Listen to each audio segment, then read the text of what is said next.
Daylight, my MVVs, welcome.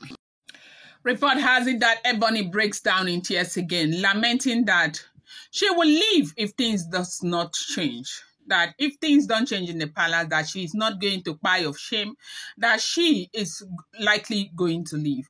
That she was very, very upset over the fact that Kabiyesi left everything, especially the ancestral meeting, to go, be with Queen Naomi when he heard that Queen Naomi was sick. Ebony just celebrated her birthday. And she said that a man who could not spare 2 hours to spend time with her for her birthday will have, leave an entire ancestral meeting to go and stay with Queen Naomi. As we are hearing what's going on, the palace had been barely recovered from the ripples of the Ooni of Ife's sudden departure from the prestigious annual, ancestral, council meeting, an act many still struggle to make peace with when yet another emotional trauma hit the walls of the royal household. This time, it wasn't from a chief, a priest, or a council elder. It was from, the Ooni of Ife, most publicly acknowledged, wife. That she's the one she can, self-acclaimed most beautiful and most honored wife of the Ooni of Ife, and that happens to be Ebony Lala, the black beauty of the palace. The walls of the royal residence in Ile-Ife are now known to echo with chants of praise, traditional drums, and quiet palace routine. But that afternoon, it was tears that filled the air. Auntie Ebony Lala, the black beauty Lala, regal and poised in her usual composure, was found in a rare moment of emotional collapse. Emotional breakdown, not by strangers, but by her close attendants and, the few queens she once referred to as sisters. She was crying loudly, openly, vulnerably.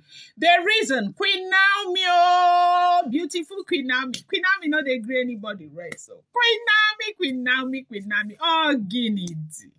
Oh, Guinea. To the public eye, Ebony has always carried herself with dignity, though many whispered about her desire to be the central figure in Ooni of Ife's affection. She had long accepted the complexity of being married to a monarch whose heart and attention are divided not just by tradition, but by spiritual and political duties. But in, recent months, things had taken a shape turn, and this latest event, the Ooni's abrupt exit from the ancestral council meeting to be by Queen Naomi's side, was the final straw. Ebony, everything. Ebony. Oh, Guinea D. You rest now. Rest. Ebony had, recently celebrated her birthday. It was meant to be a moment of joy, glamour, and royal recognition. Plans had been made. Invitations were selectively sent to key figures, and the royal kitchen had worked overtime preparing traditional delicacies. She wore a custom-designed asoke gown adorned with coral bead, her hair tied in a graceful bun, fit for a queen. But the one person she truly desired by herself, the Ooni of Ife, Arole Oduduwa Baba himself, was absent. What happened? What happened, Baba, when it was Naomi's time? Phew, you carried her to Dubai. You will abandon everything for Queen Naomi, but when it comes to me, nothing. You don't do anything. He had sent a gift, as we are hearing. Ooni of Ife sent a gift to Ebony, a golden bracelet reportedly imported from Morocco, and a card with his royal seal, but his presence nowhere to be found. The monarch, citing a tight schedule, had claimed, he was overseeing delicate palace matter. The same monarch who days later left the most sacred council of the land to tend to Queen Naomi when she fell ill from praying too long in the comb. For Ebony, this was more than a snub. It was confirmation of a long-brewing fear. There was no longer space in the Ooni's heart for anyone else but Queen Naomi. In the quiet of her chamber, surrounded by a few of her trusted ladies in waiting, Ebony broke down in tears. If things don't change, she reportedly wept, I will leave. I will walk away. There is no room left for us. He has chosen her, even the ancestors he served. He left them to be with her. And I cannot even get 2 hours of his time on my birthday. They say she cried and cried and cried. Welcome back to my channel. It's your girl Delarama. I bring you fresh and spicy just from the source still on the royals. How are you guys doing? I appreciate you. I love you.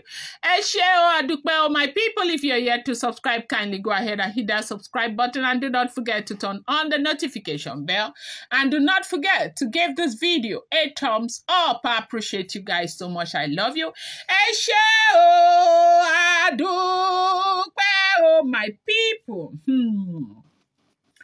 One of the attendants, moved by her vulnerability, tried to console her. You are still his queen, she said softly. But Ebony's response was sharp and drenched in pain. What is the point of being queen when your presence feels like an obligation and another is treated like destiny?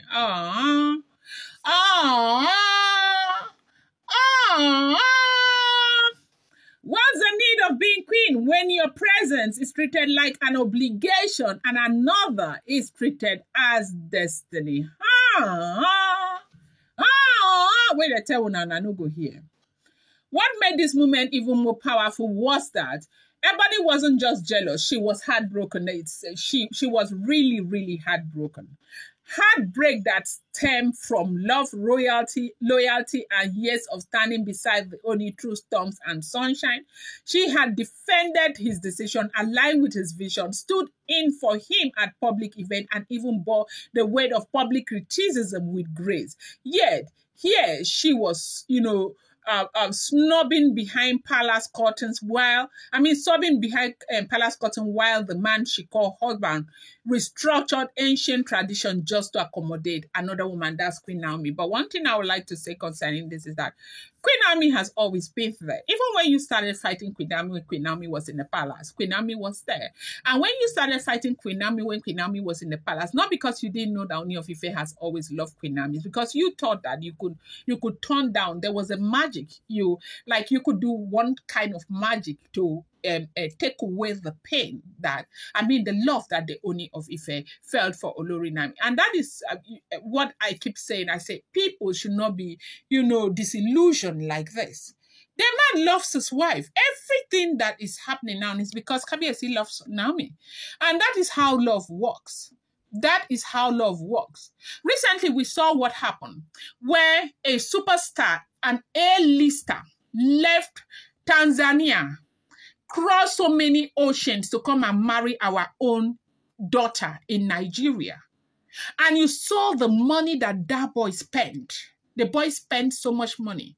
The wedding gown alone from, what's this girl's, Vicky James. They said the wedding gown cost 15 million naira. Okay? Now tell me, are there no girls in Tanzania? Are there no even more beautiful girls in Tanzania? But he chose this girl. That is how love drives a man. In the wedding, we all saw what transpired. The kind of love he has for that girl. Like, he just couldn't put his hands off the girl. They just couldn't. It's love. And you see, when people are in love, there's nothing they cannot do. I can bet you that there are a lot of girls in Tanzania who want to buy for this boy because the boy looks good and he is wealthy. Absolutely wealthy. They say he's worth about $4 million.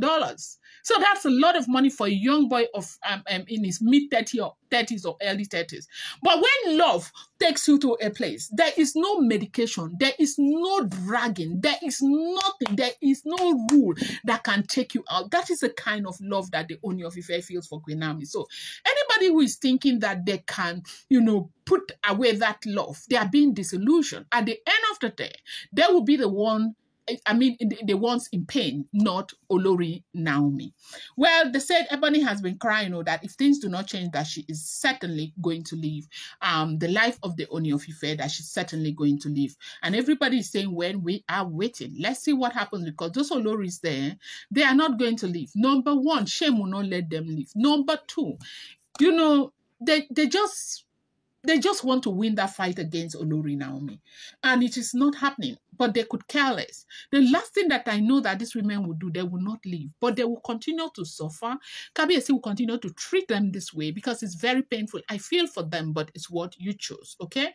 Yes, you created that monster, so you deal with it. I'm going to bring you more update. Do not forget that these are all alleged, rumored, unverified information making the rounds on social media and should not be seen as fact.